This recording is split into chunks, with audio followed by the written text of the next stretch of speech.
Sí, profesor. Bien, entonces jóvenes, vamos a empezar con la clase del día de hoy. Les había comentado de que había caído el sistema del CPRU-1. Si alguien fuera tan amable de repente de haberlo descargado el cuadernillo, ¿me lo podría facilitar, por favor? ¿O es que nadie lo tiene descargado?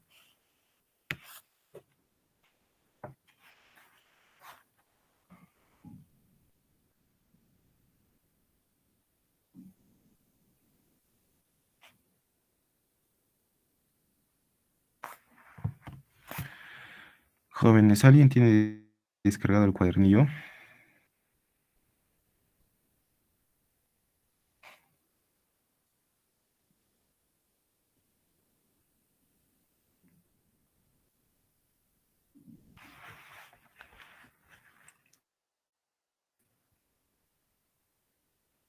Jóvenes, por favor.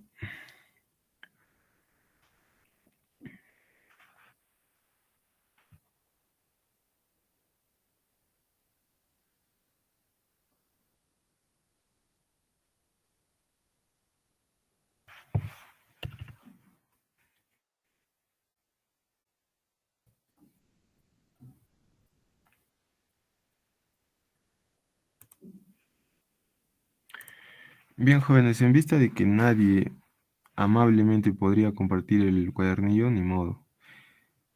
Jóvenes, vamos a empezar a desarrollar la clase de esta semana que vendría a ser citología.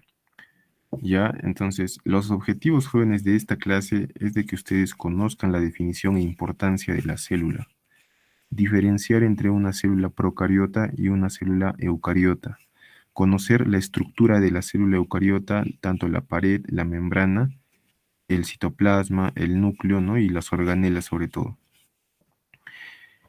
Eh, De manera de introducción, jóvenes, siempre se va a hablar de lo que es la medicina regenerativa, ¿no? Que está muy involucrado, relacionado con las células. Si bien es cierto, las células madre son células especiales capaces de dar origen a cualquier otra célula del cuerpo, ¿no? Y reemplazarlas a las que se van muriendo. También liberan al entorno moléculas que contribuyen en la reparación de daños provocados por enfermedades, traumas y el mismo fenómeno de envejecimiento, ¿no? Ahora, estas células madres poseen al menos dos características principales. Tienen la capacidad de diferenciarse en cualquier tipo de célula especializada si reciben el estímulo adecuado, ¿no? Eso se le llama diferenciación. Y al tiempo que pueden conservarse como tales y producir indefinidamente células madres, autorrenovación.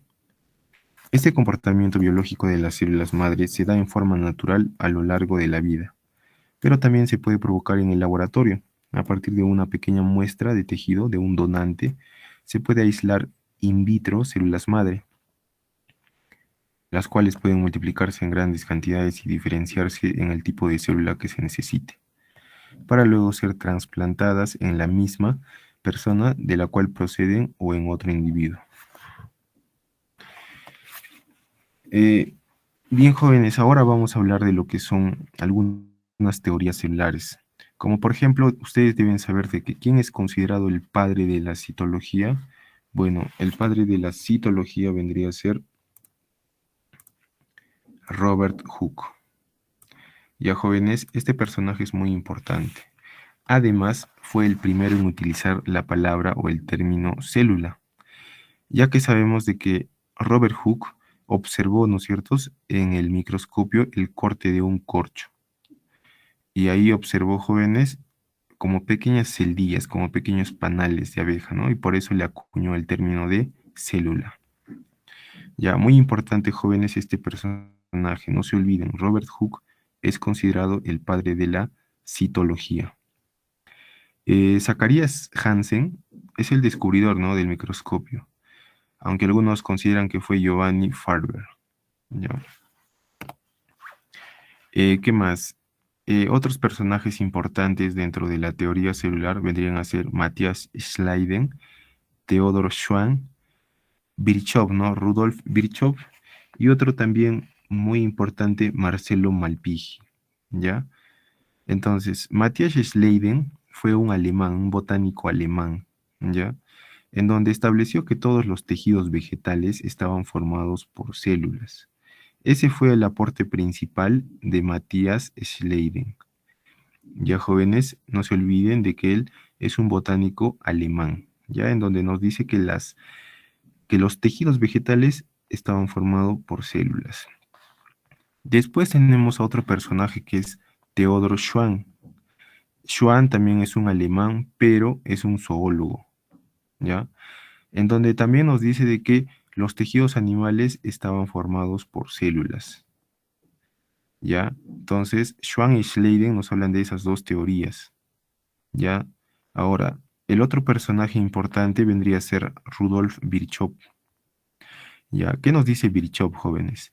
Él nos habla de una teoría en donde nos dice que las células provienen de otras células preexistentes o ya existentes, ¿no? Entonces, no se olviden, por favor, Virchow es el que nos dice de que la célula proviene de otra célula ya existente. Ahora, les había mencionado a otro personaje que vendría a ser Marcelo. Lo voy a escribir porque no lo he considerado, pero es un personaje muy importante. Marcelo, si no me equivoco, esto estaba en su cuadernillo, jóvenes, ¿ya? Marcelo Malpighi.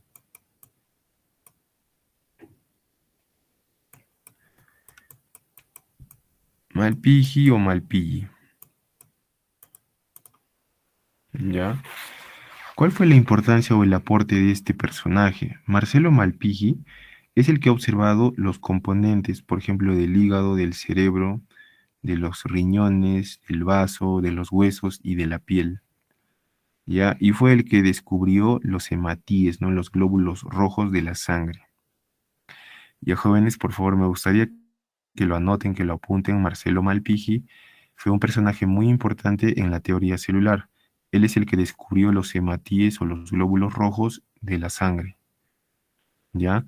Y además también observó, ¿no? Los componentes del hígado, ya les dije, del cerebro, de los riñones, el vaso, el hueso y la piel. Bien. Jóvenes, hasta el momento se me escucha claro, se escucha bien mi voz. A ver, jóvenes, por favor, ¿me podrían confirmar?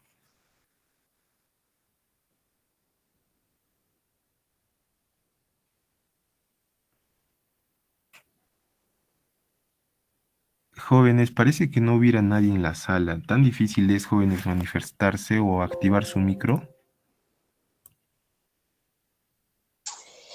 Buen día, profesor. Disculpe, sí se lo escucha muy bien. Ya, excelente, muchas gracias. Entonces vamos a continuar. Eh, bueno, estos son otros postulados de la teoría celular, en donde todos los seres vivos, ¿no es cierto? Ya sabemos de que estamos formados por células, ¿ya? Si bien es cierto, existen niveles de organización, ¿no es cierto? Hablamos del nivel químico, nivel biológico, nivel ecológico. Entonces, en el nivel químico, jóvenes, recuerden que no hay vida. Ahí vamos a hablar de los átomos, de las moléculas, micromoléculas, macromoléculas, etcétera. Ahora, el nivel biológico en donde empieza la vida y como base, ¿no es cierto? Tenemos la célula. La célula está como base en el nivel biológico. Después de la célula, ya sabemos, tenemos los tejidos, ¿no? Un conjunto de células me hace un tejido. Después tenemos lo que son los órganos, sistemas o aparatos, nivel individuo, ¿no es cierto? Y así sucesivamente. Lo que ustedes deben saber es de que la célula es la unidad básica de la organización de la vida, ¿ya? Y toda célula se ha originado a partir de otra célula por la división de esta, ¿no? Si bien es cierto, la célula, ustedes saben que se reproduce o se divide mediante la mitosis o meiosis. Eso ya lo vamos a tocar en su respectiva clase. Pero jóvenes, no se olviden de que la célula es la unidad básica ya de la organización de la vida. Todo organismo vivo, como mínimo, debe tener una célula, ¿ya? Bien, ahora vamos a hablar de lo que son los tipos de célula. Tenemos tanto a la célula procariota y a la célula eucariota.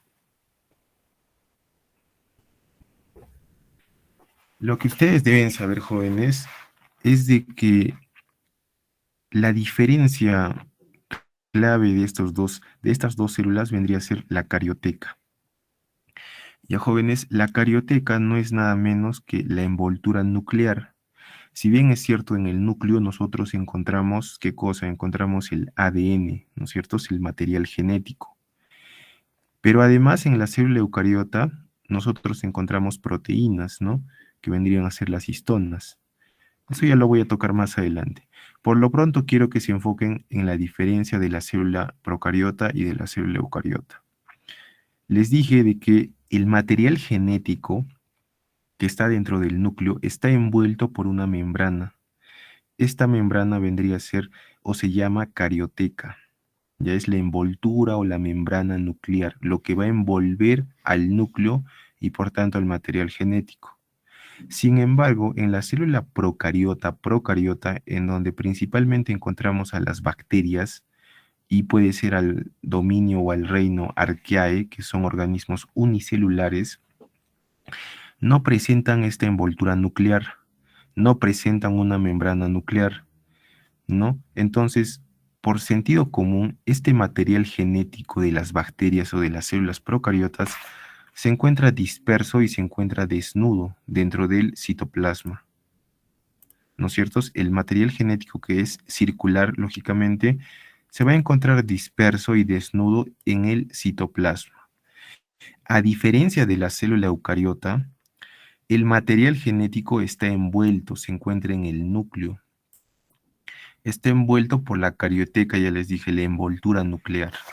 Esa es la gran diferencia, ¿ya? Entonces, en la célula procariota, jóvenes, por favor, no me voy a cansar de repetir, el material genético está disperso y está desnudo. Porque ustedes, por ejemplo, les podrían preguntar, ¿en qué tipo de célula el material genético se encuentra desnudo, disperso? Entonces, tendrían que marcar ustedes célula procariota, ¿ya? Porque en la eucariota recuerden que está cubierto. ¿Por qué? Por la membrana nuclear, ¿ya? Esta envoltura nuclear que se llama carioteca, ya les dije. Ahora, dentro de la bacteria, jóvenes, nosotros vamos a encontrar partes, ¿ya? En otras palabras, partes de una célula procariota. Ya les dije que las bacterias son un claro ejemplo de células procariotas. Aparte de este ADN, jóvenes, las bacterias también tienen un ADN adicional o un ADN extra. Este ADN, jóvenes, es muy importante. Se le conoce con el nombre de plásmido. Ya es muy importante, jóvenes, este material genético adicional o extra. ¿Por qué? Porque este plásmido o este material genético adicional le va a dar una característica muy especial a la bacteria. En este caso, le puede dar una característica, por ejemplo, de resistencia antibiótica. O sea, esta bacteria puede ser muy resistente a algunos fármacos como los antibióticos, ¿no? Que se encargan de eliminar o destruir bacterias, ¿ya? Ahora, este plásmido no lo va a tener todas las bacterias, no lo van a tener todos, ¿ya? Pero algunas bacterias sí tienen esta información genética adicional. Ya les dije que les da una característica especial, como por ejemplo son resistentes a los antibióticos. Ahora, ¿qué más? Dentro de el citoplasma, ¿no es cierto? Es donde está el material genético, el plásmido, ya les dije que es el material genético adicional, extra. También vamos a encontrar una organela, ¿ya? Una organela que son los ribosomas. Esta es la única organela en común que tienen entre la célula procariota y la célula eucariota. Ya es la única organela en común que tienen las dos células. ¿Cuál es la importancia de los ribosomas? Vendría a ser sintetizar proteínas. ¿Ya? Ahora, ustedes acá pueden observar en la imagen de que los ribosomas tienen un número, ¿no? 70S. Y en las células eucariotas también nosotros encontramos ribosomas, pero vendrían a ser ya 80S. Ese 70S, 80S vendría a ser una unidad de medida. Pongámoslo así, vendría a ser el tamaño del ribosoma. Entonces, jóvenes, muy importante. El ribosoma en la célula procariota es 70S. Ya les dije, 70S es como una unidad de medida. Entonces, 70S es el tamaño del ribosoma, ¿no? En la célula procariota. A comparación de la célula eucariota, que vendría a ser 80S, se podría decir que es un poco más grande. ¿Ya? Ya les dije la importancia de los ribosomas, sintetizar proteínas. ¿Qué más? ¿Qué más encontramos en la bacteria o en la célula procariota? Presentan una membrana, ojo, sin esteroides, ¿ya? Una membrana que va a envolver al citoplasma. Además, jóvenes, las bacterias o la célula procariota tienen pared. Ojo, jóvenes, muy importante, tienen una pared bacteriana. Esta pared está formada ¿de qué? De péptidoglucano, o también se le conoce con el nombre de mureína. Recuerden que el péptidoglucano o la mureína es un glúcido, ¿ya? Vendría a ser un polisacárido, ¿no? Entonces, recuerden que dentro de los glúcidos, quienes formaban estructuras, porque tienen una función estructural, vendrían a ser, por ejemplo, la celulosa, la quitina y lo que es el peptidoglucano, ¿no? Son azúcares, son polisacáridos, por si acaso, ¿ya? Entonces, el peptidoglucano, jóvenes, no se olviden, es un componente principal de la pared bacteriana. Ahora, esta pared, jóvenes, a la bacteria le va a dar funciones muy importantes, como que, como protección, soporte, ¿no? Sostén, forma, jóvenes, también. Recuerden que cuando hablamos de bacterias, podemos encontrar bacterias de diferentes formas. Por ejemplo, las que tienen forma redonda se le conoce con el nombre de cocos. Si yo tengo dos células procariotas en forma redonda, vendría a ser diplococo, ¿no? Diplococo de dos. Y si yo tengo más jóvenes, ya se conoce con el nombre de estreptococo, que vendría a ser un conjunto de células procariotas con forma redonda, pero en forma, o sea, lineal. Ya, porque también podemos hablar de estafilococos. Los estafilococos ya vendrían a ser cocos, pero ya en forma de racimo, ¿no? Racimo o de uva. Bien, entonces la pared bacteriana ya les dije de que le da forma, le da sostén, le da soporte, le da protección a la bacteria, ¿ya? Además, jóvenes, además, ya hemos mencionado la membrana, ya hemos mencionado la pared y algunas bacterias también presentan una cápsula que va a rodear a la pared. Esta cápsula, jóvenes, los va a proteger ¿contra qué? Contra la fagocitosis. ¿Ya? ¿Qué es la fagocitosis? La fagocitosis vendría a ser eh, la digestión, ingestión y digestión de sustancias sólidas, como por ejemplo algunos linfocitos o glóbulos blancos fagocitan bacterias, ¿no es cierto? Se comen a las bacterias, lo digieren. Pero, como les digo, esta cápsula los va a proteger contra la fagocitosis, ¿ya? Entonces, esa es una función muy importante de la cápsula, los protege contra la fagocitosis. ¿Qué más? Tenemos los flagelos. Ya, el flagelo, jóvenes, está hecho de proteínas, por si acaso, eh, es el que le da el movimiento, la locomoción o el desplazamiento de la bacteria. ¿Ya? Ojo que el flagelo también lo presenta en las células eucariotas, como por ejemplo las células reproductoras, ¿no? El espermatozoide tiene su flagelo. ¿Qué más, jóvenes? Algo muy importante que me estaba olvidando es que dentro de la membrana de la bacteria, la membrana citoplasmática, nosotros vamos a encontrar como una especie de invaginaciones. A esas invaginaciones se le conoce con el nombre de mesosoma. Ya, jóvenes, mesosoma, lo voy a escribir acá porque es muy importante. Mesosoma. El mesosoma, jóvenes, ya les dije, es una invaginación de la membrana de la bacteria. Ojo, de la membrana, no estoy hablando de la pared. Este mesosoma, jóvenes, es el que va a sintetizar ATP, ¿ya? Es el que le va a brindar energía a la célula procariota, ¿ya? Síntesis de ATP también, jóvenes, ¿ya? También va a participar en la fotosíntesis y en la respiración celular, pero eso ya lo vamos a hablar más adelante cuando hablemos el tema de fotosíntesis, ¿ya? Cuando hablemos, por ejemplo, de la fotosíntesis en el caso de las bacterias, ahí también existe quimiosíntesis, ¿no? Entonces, ahí ya lo vamos a tocar con más detalle lo que es el mesosoma. Pero por lo pronto, recuerden que el mesosoma se encuentra en las bacterias, en la membrana citoplasmática. ¿Ya, jóvenes? Ahora, lo último, jóvenes, la última parte de las bacterias vendrían a ser los cilios, perdón, las fimbrias o pilis, porque cilios se llama en la célula eucariota. Recuerden que esas microvellosidades también lo encontramos en la célula eucariota. Pero en la célula procariota nosotros vamos a encontrar estas fimbrias o pilis, que son como microvellosidades, como vellos, ¿no? En la que están presentes en la membrana o en la pared celular. ¿Ya? ¿Cuál es la importancia de estas fimbrias? La importancia de estas fibras vendría a ser la adhesión. O sea, les puse como ejemplo acá un estreptococo, que es un conjunto de cocos en forma lineal. Para que estos cocos o estas células en forma redonda se puedan pegar o puedan formar un conjunto de células, se tienen que pegar, ¿no es cierto?, entre sí, se adhieren. ¿Mediante qué? Mediante las fimbrias. Mediante estas microvellosidades ellos pueden adherirse entre ellos, pero también se pueden adherir a otras superficies, como por ejemplo el esmalte del diente, ¿no? Ahí tenemos bacterias muy conocidas como el Streptococcus mutans, ¿no? Que son bacterias que se adhieren sobre todo al esmalte del diente y empiezan a desmineralizar el esmalte, ¿no? Y producir lo que es la caries.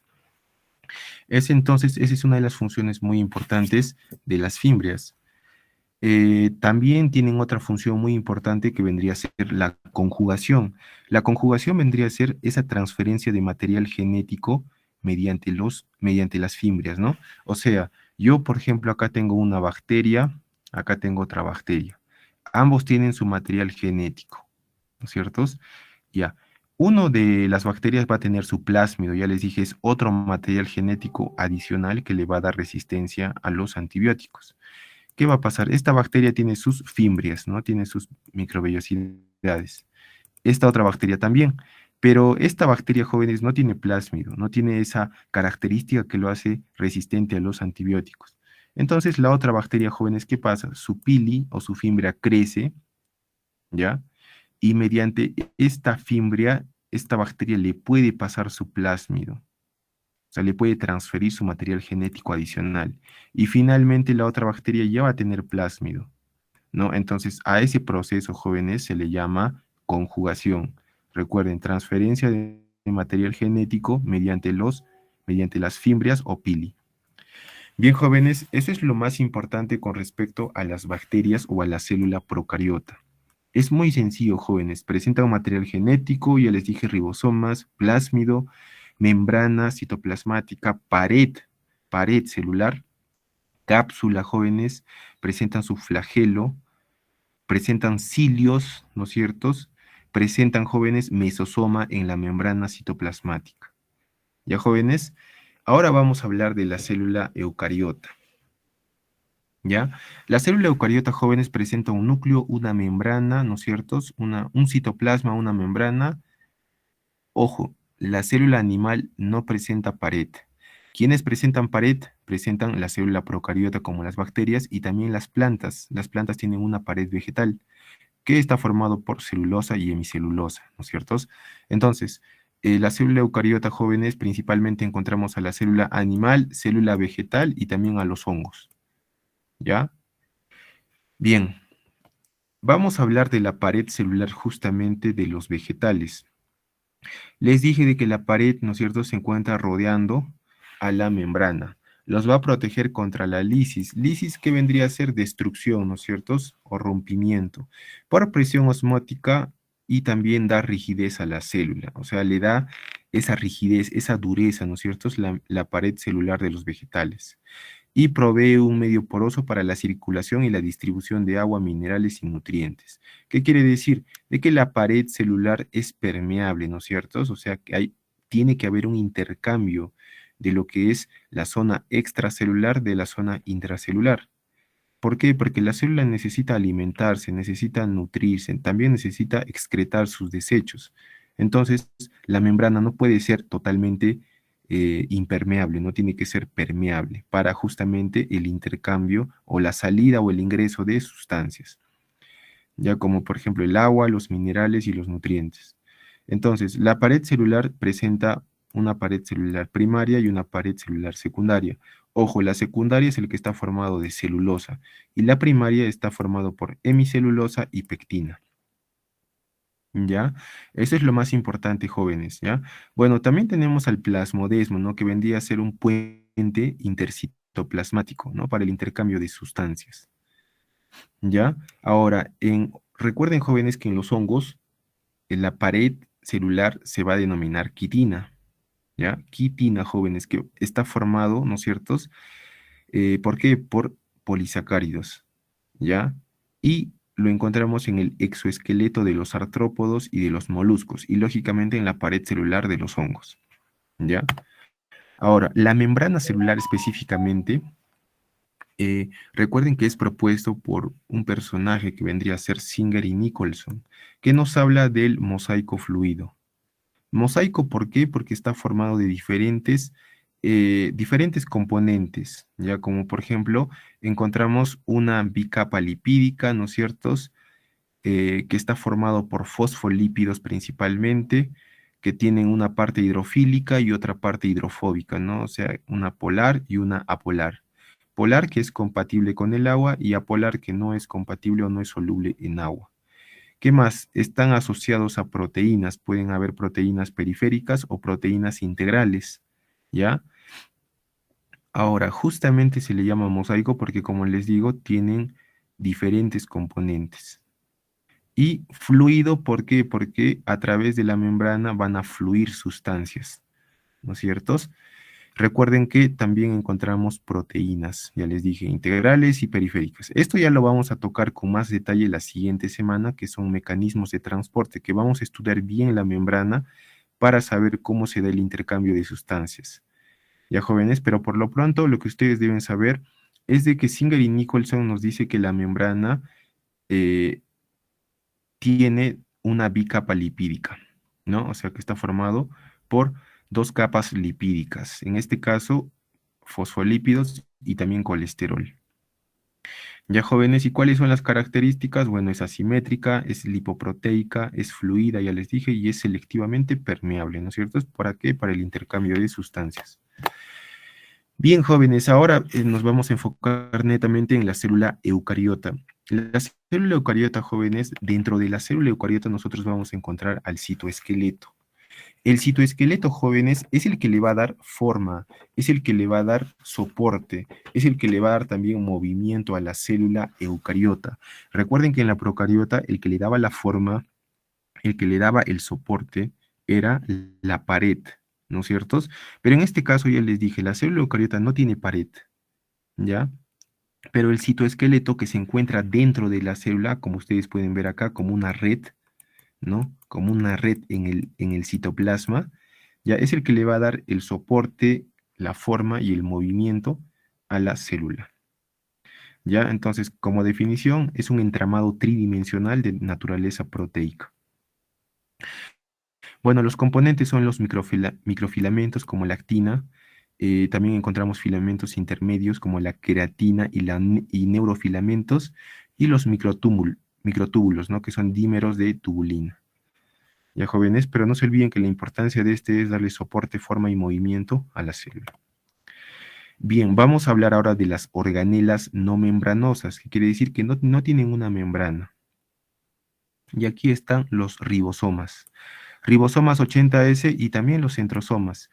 Ribosomas 80S, ya les dije, 80S es la unidad de medida de los ribosomas, ¿no? Ahora, lo que ustedes deben saber, jóvenes, para no aburrirlos de repente, la función principal de los ribosomas es sintetizar proteínas, ¿ya? No se olviden que la función principal de los ribosomas es la síntesis de proteínas.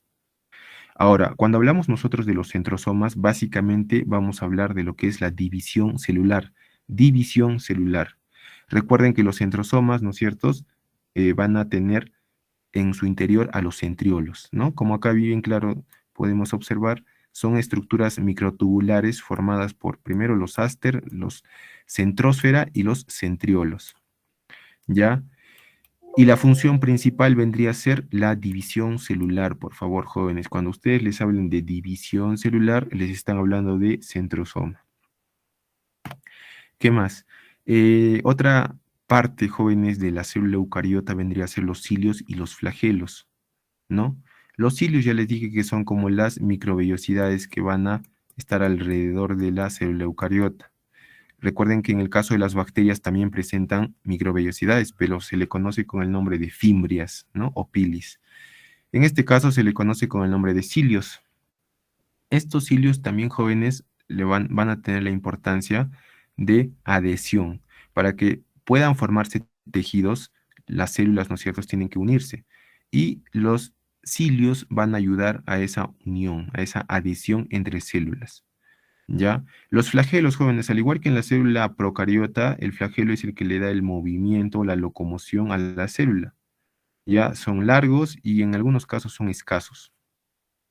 En las bacterias sí ya van a tener más flagelos, ¿no? Eso ya lo vamos a tocar cuando toquemos el tema de bacterias, virus y hongos. Monótrica, átrica, cuando tienen un flagelo y dos flagelos y así. Entonces, lo más importante, ya les dije, flagelo, locomoción, movimiento, cilios, adhesión. Ya jóvenes, adhesión. Y ahora pasamos a lo que son las organelas membranosas, o sea, los que tienen membranas. Tenemos a la mitocondria, ¿no? La mitocondria, jóvenes, vendría a ser un organelo bimembranoso, porque tiene dos membranas, ¿no es cierto? Es una membrana externa y una membrana interna, ¿ya?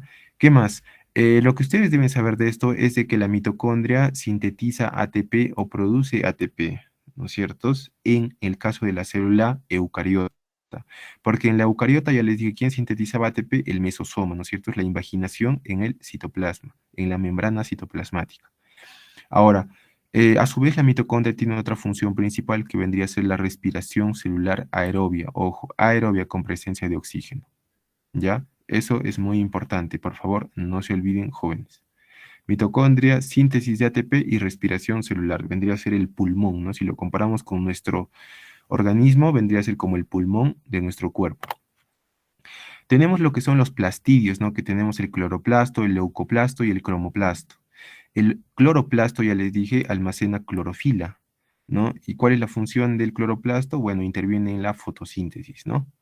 Leucoplasto almacena sustancias de reserva y el cromoplasto almacena pigmentos como los carotenoides o los carotenos, la xantofila y el licopeno, ¿no? Que son principalmente pigmentos. Ya jóvenes, yo les recomiendo que se aprendan de los plastidios solamente el cloroplasto, ¿ya? Que ya les dije que su función importante es la fotosíntesis. Se encarga de hacer la fotosíntesis. Tenemos a los lisosomas también, jóvenes, que son órganos membranosos, que tienen una membrana, ¿no? ¿Cuál es la función principal del lisosoma? Simplemente la digestión celular, digestión. ¿Ya? Acá tenemos, miren, algunos conceptos muy importantes que vendría a ser autofagia, autólisis y heterofagia. La autofagia vendría a ser la digestión de organelas desgastadas. Estamos acá netamente hablando de organelas, o sea, en el interior de la célula. Se podría decir que es una digestión intracelular, ¿no? Autólisis, digestión de células envejecidas. Esto ya es en general, de todas las células viejitas. Y heterofagia, que vendría a ser la digestión de cuerpos extraños, ¿no? Ahí podríamos hablar ya de fagocitosis, pinocitosis, ¿no? Que eso ya lo vamos a tocar en su debido momento. Pero por favor no se olviden de que los lisosomas se encargan de hacer la digestión celular. Peroxisomas. Los peroxisomas se encargan de formar y descomponer agua oxigenada, ¿ya? O el peróxido. Se le conoce al agua oxigenada también como el peróxido. Por eso nos dice que, que forma y degrada peróxido de hidrógeno. Ya, esa es la función más importante, jóvenes, ¿ya? También tiene otras funciones como la fotorrespiración en las plantas y la beta oxidación de ácidos grasos de cadenas largas. Pero la función principal vendría a ser de que forma y descompone agua oxigenada o peróxido. Tenemos los glioxisomas. Los glioxisomas se encargan de descomponer, ¿qué cosa? Todo lo que son lípidos, específicamente triglicéridos, ¿ya? Que intervienen en el metabolismo de triglicéridos, ¿no? Metabolismo conjunto de procesos químicos que se encargan de degradar, ¿no? O puede ser sintetizar. Pero en este caso, jóvenes, va a degradar o va a descomponer lo que son los triglicéridos. Las vacuolas, jóvenes, son organelas monomembranosas de almacenamiento de sustancias. En este caso, en las plantas van a almacenar agua. Y si almacenan agua, van a regular los niveles de agua, ¿no es cierto? Si, por ejemplo, en el interior de la célula, en el citoplasma, encontramos más agua, ¿no? ¿Qué va a hacer los cloroplastos? Van a absorber el agua para que haya un equilibrio, ¿no es cierto? Una regulación. ¿Qué más? Esa es la función principal de la vacuola. Ahora, la vacuola también, jóvenes, en otras palabras, es el que se encarga de almacenar, ¿no? En este caso puede almacenar agua o otras sustancias y transportarlas. Las vacuolas van a estar de la mano con lo que es el aparato de Golgi. Y a continuación lo vamos a tocar. Vamos a hablar del aparato de Golgi y de los retículos endoplasmáticos. A ver, el aparato de Golgi, jóvenes, vendría a ser un conjunto de sáculas o vesículas membranosas, ¿no? Que se van a encargar de empaquetar, seleccionar, glucosilar y secretar sustancias que proceden de la célula. O sea, en el aparato de Golgi va a almacenar, ¿no es cierto? Todo lo que son ya las células, por ejemplo, en algunos casos proteínas, lípidos también, ¿no? Provenientes del retículo endoplasmático rugoso y del retículo endoplasmático liso. Los va a almacenar, los va a metabolizar también y los va a empaquetar en las vacuolas, ¿no es cierto? Y las vacuolas se van a encargar de trasladar, ¿no es cierto? Sirven como almacén y transporte de las sustancias y los van a botar al exterior. Ya jóvenes, entonces, en otras palabras, el aparato de Golgi tiene la función de secreción celular, secreción, o sea, va a secretar al medio externo, ¿no es cierto? Es lo que ya nos sirve, como por ejemplo el sudor, el moco, las lágrimas, ¿ya? Ahora, hablando de los retículos endoplasmáticos, recuerden que hay dos tipos de retículo endoplasmático, el retículo endoplasmático liso, ¿ya? Y el rugoso.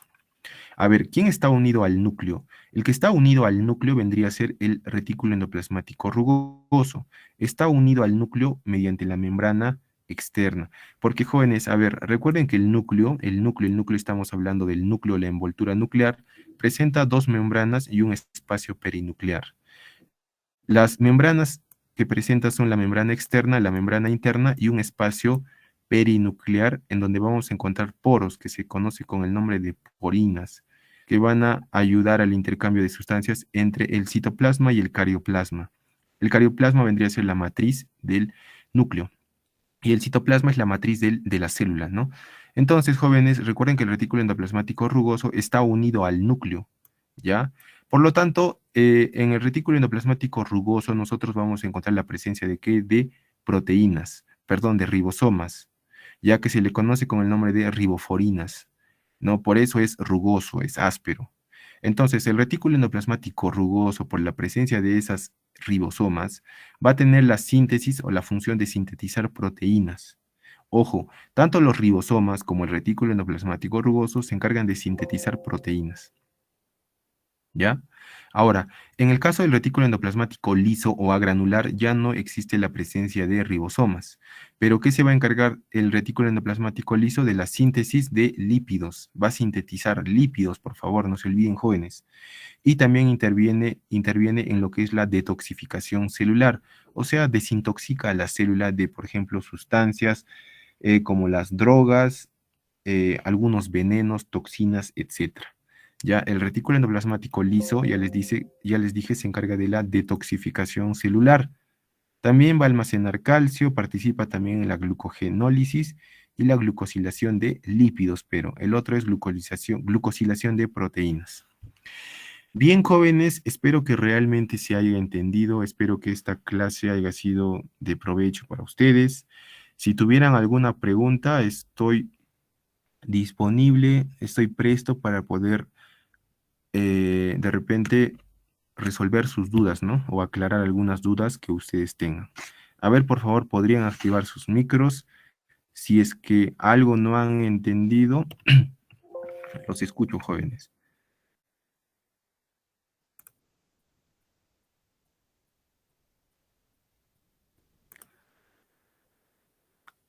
A ver, jóvenes, a ver, Fiorella, te escucho.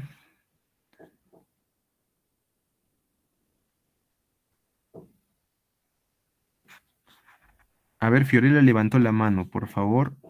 Te escucho, Fiorella.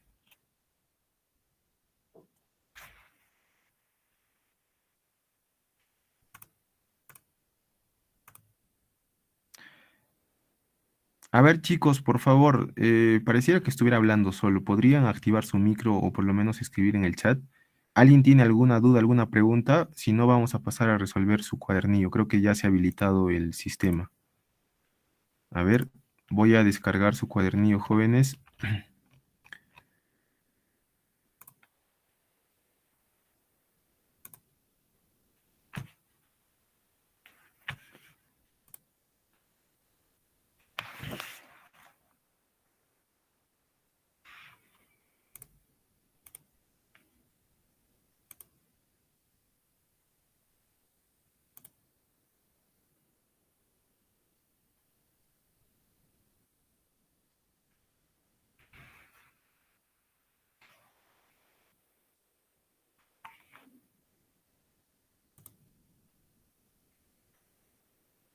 Ninguna, ninguna, está claro, todo claro. Correcto. Entonces, jóvenes, si han atendido las clases, su cuadernillo está muy sencillo, jóvenes, ¿ya? Vamos a pasar a resolver su cuadernillo. Voy a visualizar la pantalla.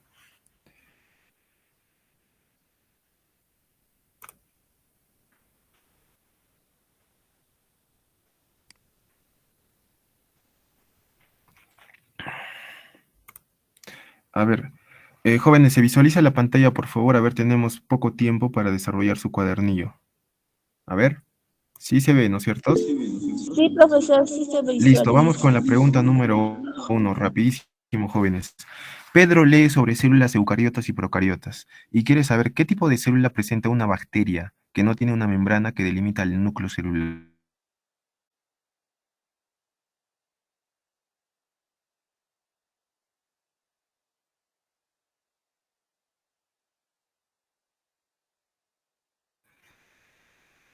Claramente, jóvenes, en la pregunta número 1 la respuesta vendría a ser célula procariota, ¿no es cierto? Porque ya les dije, qué organismos son o tienen células procariotas?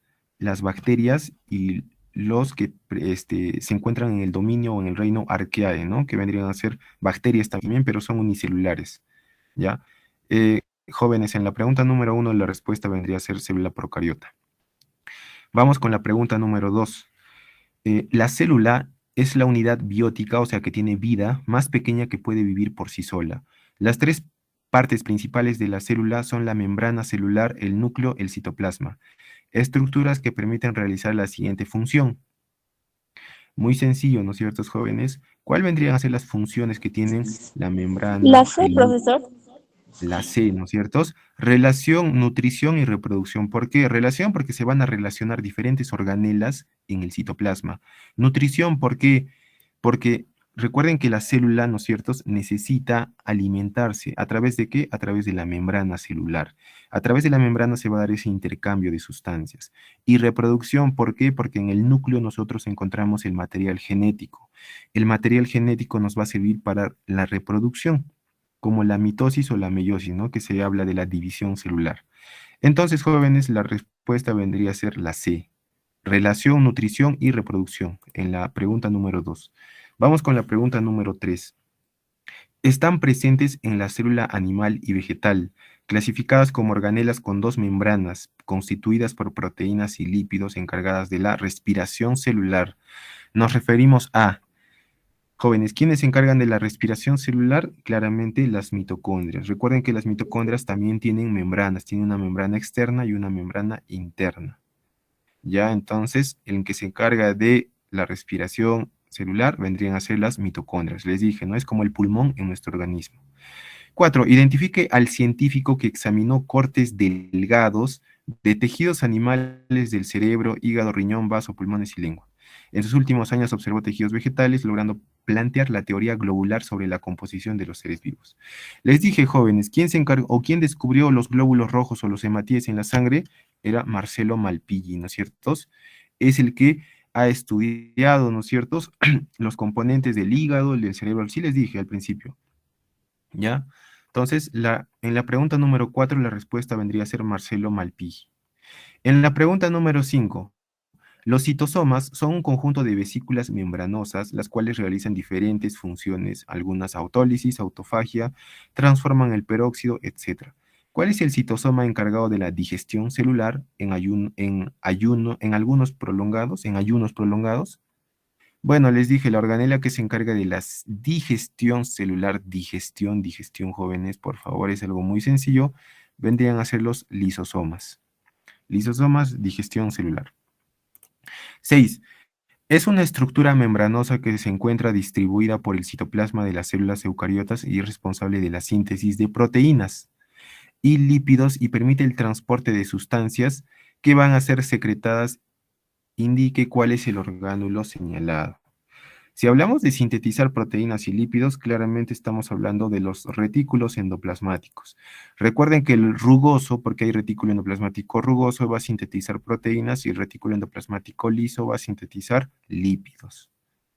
Ya entonces, en la pregunta 6, la respuesta vendría a ser la D. Pregunta número 7. A ver, ¿verdadero o falso? Vamos con la primera. Envoltura o membrana nuclear cubren el contenido nuclear, le da estructura y lo separa del citoplasma. También es conocida con el nombre de carioteca. A ver, en la pregunta número 7 claramente nos están hablando del núcleo celular o los principales elementos que constituyen el núcleo celular. Y en la primera proposición nos habla de la carioteca, que ya les dije que es una membrana, ¿no es cierto?, que va a envolver al núcleo. Entonces, la primera proposición vendría a ser verdadera. Segundo, la cisterna o envoltura o espacio perinuclear se encuentra entre la membrana interna, pero no en la membrana externa. Eso es falso, jóvenes. ¿Por qué? Porque les dije que el núcleo tiene una membrana interna y una membrana externa. El espacio perinuclear está entre las dos membranas, la interna y la externa. Por tanto, esta alternativa vendría a ser falso, porque acá me dice, pero no en la membrana externa. Ya, eso es falso. Es entre las dos membranas. Vamos con la 3. El nucleoplasma, cariolinfa o jugo nuclear o carioplasma tiene como funciones principales sostener la cromatina. Eso es verdadero. Recuerden que la cromatina está dentro del núcleo. La cromatina vendría a ser el ADN más las histonas o proteínas. ¿Ya? ¿Qué más? El nucleolo está formado por proteínas y aquí se transcribe el ADN, el ARN ribosómico. Eso también es verdadero, jóvenes. Por tanto, la alternativa correcta en la pregunta número 7 vendría a ser la A. ¿Ya? Vamos con la pregunta número 8. Las mitocondrias son organelas que presentan su propio ADN, ADN mitocondrial cíclico y ARN. Están presentes en células animales y vegetales, excepto en hematíes. Tienen la función de sintetizar ATP gracias a las moléculas provenientes de la respiración celular aeróbica. En relación a lo descrito, se infiere que el proceso se da en claramente presencia de oxígeno. ¿Por qué? Porque estamos hablando de aerobias. Aerobias es con presencia de oxígeno. Anaerobias es sin presencia de oxígeno. Bien, entonces vamos con la pregunta número 9. Los ribosomas presentan una forma esférica y elíptica, formados por ARN ribosómico y proteínas del citoplasma. Además, se encuentra distribuido libremente a nivel del citosol. En relación a las características y funciones del ribosoma, podemos afirmar que, a ver, ¿qué podríamos afirmar? Nos están hablando de los ribosomas. La respuesta correcta vendría a ser, los ribosomas sintetizan proteínas, ¿no? Es la única correcta verdadera. Vamos con la pregunta número 10. Con respecto a la envoltura nuclear, o sea, la carioteca, identifique la alternativa que no corresponda. Ojo, que no corresponda. En la membrana interna no se encuentra ribosomas y está ubicada entre el espacio perinuclear y el nucleoplasma. Eso es verdadero, jóvenes. Esto es verdadero. La membrana nuclear está atravesada por poros formado por un conjunto de proteínas, también, jóvenes, las porinas, ¿no? El intercambio entre el carioplasma y el citoplasma. Sí, la membrana nuclear externa es continua con la membrana del retículo endoplasmático rugoso. Eso es correcto. Ya les dije que el núcleo está unido al retículo endoplasmático rugoso. ¿Ya? Lógicamente, el núcleo, ya les dije, tiene dos membranas, la interna y la externa. La externa es la que va a estar unida al retículo endoplasmático rugoso. Correcto. D. La envoltura nuclear se subdivide en membrana exterior y membrana interior, las cuales permanecen unidas. Completamente falso. No están unidas, ¿por qué? Porque entre las dos membranas vamos a encontrar el espacio perinuclear. que ahí vamos a encontrar los poros o las porinas. Entonces, la D vendría a ser la respuesta correcta, la que no corresponde, ¿ya? Vamos con la pregunta número 11. ¿Qué orgánulo se relaciona con el reparto de los cromosomas en las células hijas y también con el movimiento de cilios y flagelos? El citocentro, jóvenes, el citocentro. Ya es el orgánulo que se relaciona con el reparto de cromosomas en las células hijas y también en el movimiento de los cilios y flagelos. Vamos con la pregunta número 12. ¿Qué orgánulo a modo de cola en movimiento hace posible el desplazamiento de algunas células como el espermatozoide? Bueno, muy sencillo, la colita, ¿no, jóvenes? El flagelo. 13. La unidad básica del aparato de Golgi son los sáculos, denominados así por presentar forma de cisternas aplanadas, la cual al agruparse a pilarse formarán otra estructura denominada. A ver, jóvenes, recuerden que el aparato de Golgi es un conjunto de sáculos o vesículas. Ahora, estos sáculos o vesículas al apilarse, o sea, ¿qué quiere decir? Que está uno sobre otro, están amontonados. En el caso de la célula animal se le va a conocer con el nombre de cisterna. Pero en el caso de las células vegetales, también van a apilarse, pero se le va a conocer con el nombre de dictiosomas o golgisomas. ¿Ya? Entonces, en la 13 la alternativa correcta vendría a ser la C, en donde nos dice, ¿no?, de que hay otras estructuras que se forman y vendrían a ser los dictiosomas, pero es en el caso de las células vegetales. 14. La obesidad es un factor de riesgo para el desarrollo de la hipertensión, diabetes, arteriosclerosis, entre otras. Identifique el orgánulo celular que posiblemente ha realizado alteraciones metabólicas. Bueno, vendría a ser la mitocondria. ¿Ya? La mitocondria, jóvenes, por favor. Y finalmente la pregunta número 15. Fue descrito en 1902 por Berratti, no posee estructuras unidas a sus membranas y su principal función es la síntesis de lípidos. ¿No? ¿Cuál era, jóvenes? El retículo endoplasmático liso. Aparte de sintetizar lípidos, se encarga de la detoxificación celular, o sea, desintoxica la célula de drogas, toxinas, venenos, etc. Bien, jóvenes, hemos terminado, hemos concluido la clase del día de hoy.